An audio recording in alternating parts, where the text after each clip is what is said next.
In today's reading, we hear the story of the Passover Seder, the meal that Jesus shared with his disciples. Whilst this meal is an act of remembrance for practicing Jews, a reminder of God's deliverance of the people from slavery, it also points towards the coming of the Messiah. It's a moment of transition, a pivot point where the things of the past are acknowledged, and it's also the beginning of a journey towards a new life. We'll think about this a little more after we've heard the reading. Luke chapter 22 at verse 7. Then came the day of unleavened bread, on which the Passover lamb had to be sacrificed. Jesus sent Peter and John, saying, "Go and make preparations for us to eat the Passover."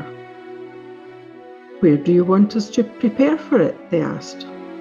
He replied, "As you enter the city, a man carrying a jar of water will meet you.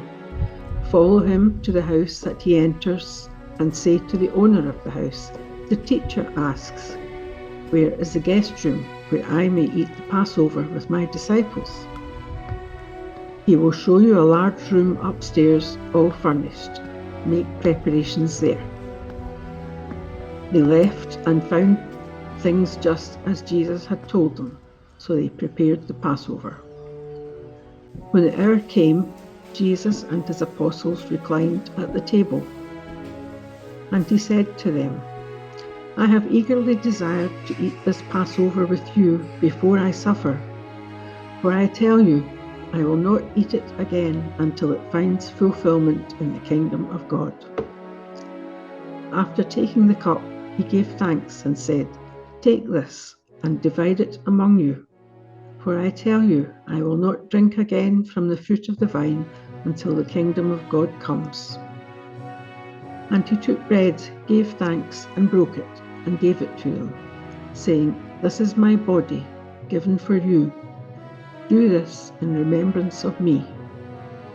In the same way, after the supper, he took the cup, saying, "This cup is the new covenant in my blood, which is poured out for you. But the hand of him who is going to betray me is with mine on the table. The Son of Man will go as it has been decreed, but woe to that man who betrays him."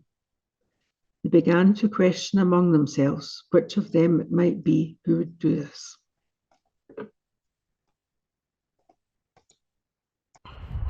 Passover Seder, which Christians equate with the Last Supper, is a ritual feast at the beginning of the 7-day Jewish holiday of Passover.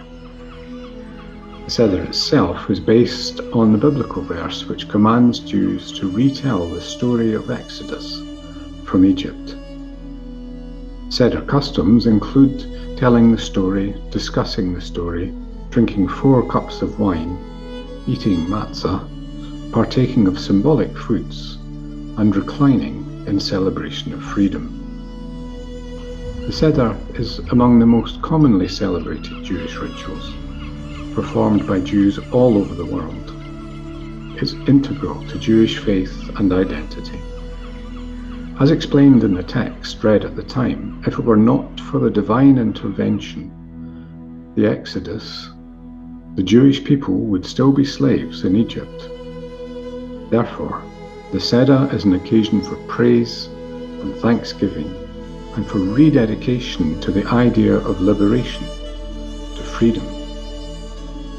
You might have wondered why Jesus chose part of this ritual to be the way that his followers should remember him. One of the reasons is the link to the concept of freedom, of liberation, which the Passover Seder embodies.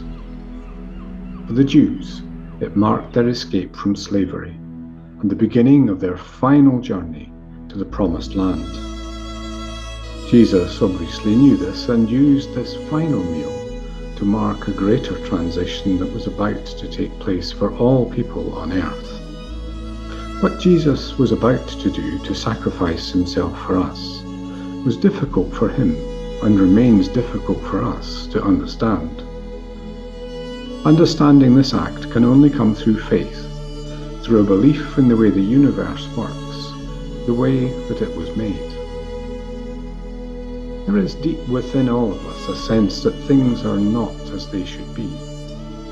Wherever we look on the world around us, we know that all is not right. As Christians, we believe that the reason for this feeling of unease, even despair at times, is due to humanity's separation from God. Our separation from the essence of life, from the love that wishes us to live as life should be lived. This gulf between humanity and God is what we believe Jesus has bridged.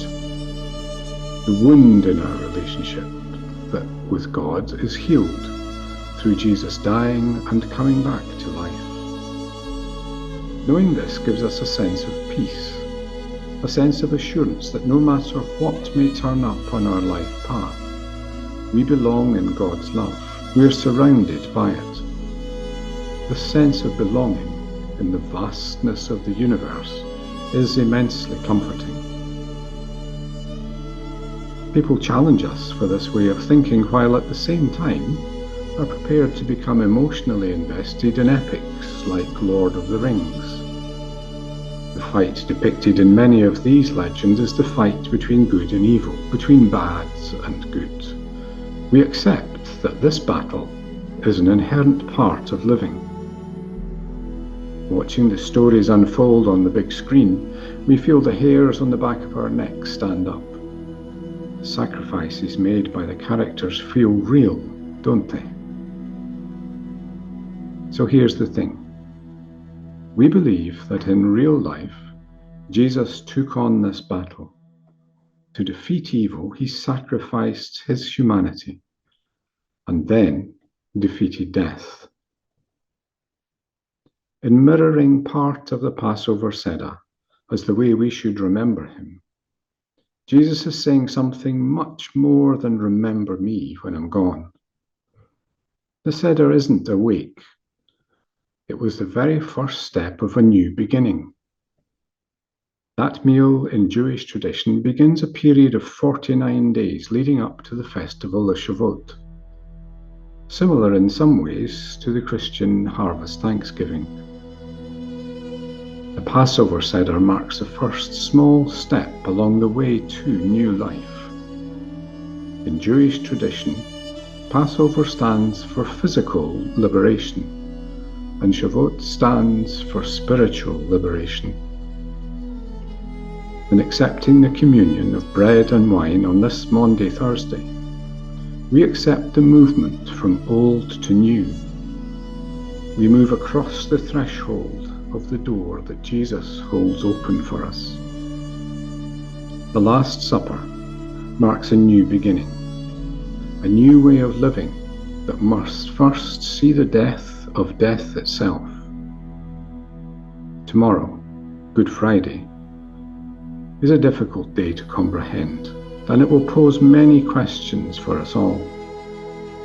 But it is the beginning of something beautiful.